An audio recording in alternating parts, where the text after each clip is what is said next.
E se fosse possível conquistar novamente aqueles que se foram? Juntos, nós podemos. Invista neste canal. Invista em um mundo melhor.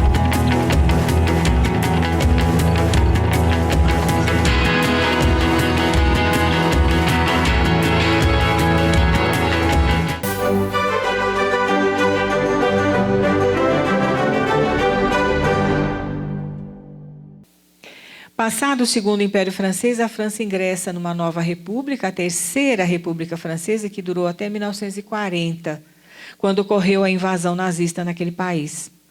No que diz respeito à história da Terceira República, um dos assuntos mais pertinentes foi a Comuna de Paris, assim como a Guerra Franco-Prussiana.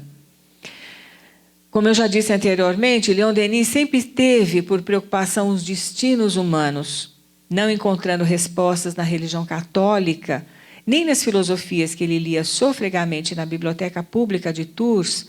Após ler o Livro dos Espíritos, imediatamente adere à doutrina espírita. Na visão de Leon Denis, o espiritismo é o maior e o mais solene movimento do pensamento que se produziu desde o aparecimento do cristianismo. Não somente pelo conjunto dos seus fenômenos, ele nos traz a prova da sobrevivência, mas, sob o ponto de vista filosófico, suas consequências são mais grandiosas. Com ele, o horizonte se aclara, o objetivo da vida torna-se preciso, a concepção do universo e de suas leis aumenta, o pessimismo sombrio se esvaece para dar lugar à fé em destinos melhores. Nós estamos precisando refletir muito nessas palavras de Leon Denis no momento que nós estamos vivendo, não é verdade? Denis é um filósofo platônico, submetendo seus conhecimentos espíritas à chancela do renomado filósofo grego, como ocorre na atualidade. Há um erro conceitual aqui. Nem Allan Kardec, nem Leon Denis são filósofos platônicos ou filósofos de qualquer escola filosófica, né? Ambos são pensadores, não no sentido acadêmico dos termos filósofo e pensador, bem como não há como transformar o espiritismo numa nova escola filosófica. O próprio professor Herculano Pires disse certa vez que o espiritismo está acima de quaisquer escolas filosóficas humanas, com base na fala de Allan Kardec de que o espiritismo está livre do espírito de sistemas estanques, porque jamais aceitar abordar e pesquisar a imortalidade da alma, e principalmente a vida após a morte, que foi tão bem pesquisada e com rigor por Allan Kardec, né?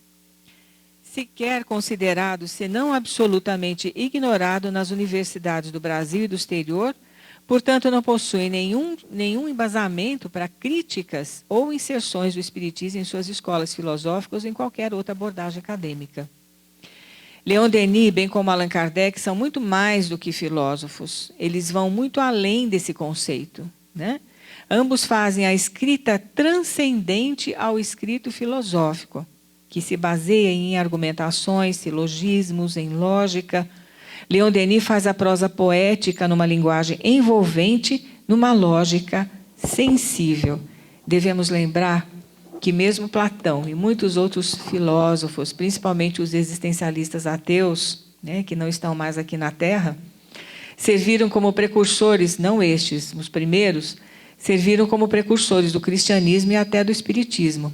Mas todos foram constrangidos pela lei de progresso a rever os seus próprios postulados, através de estudos na erraticidade e nas vivências de reencarnações sucessivas.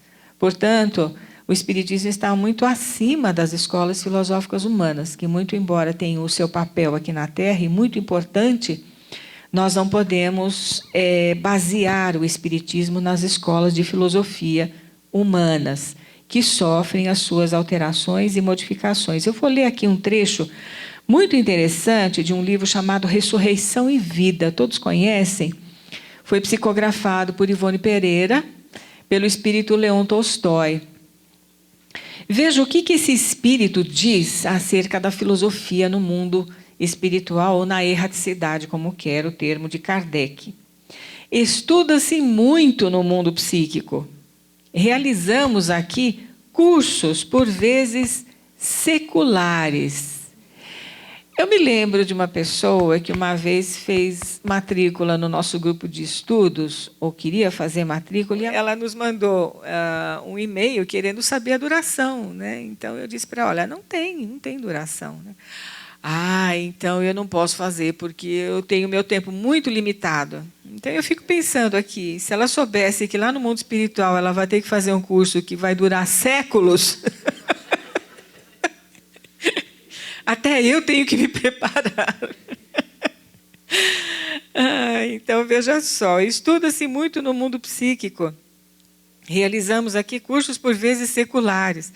A filosofia aqui apresenta-se com extensão inconcebível aos entendimentos terrenos. Meu Deus do céu! E nós nos apegamos tanto àquele ranking de titulações que nós vamos freneticamente atrás, não é verdade?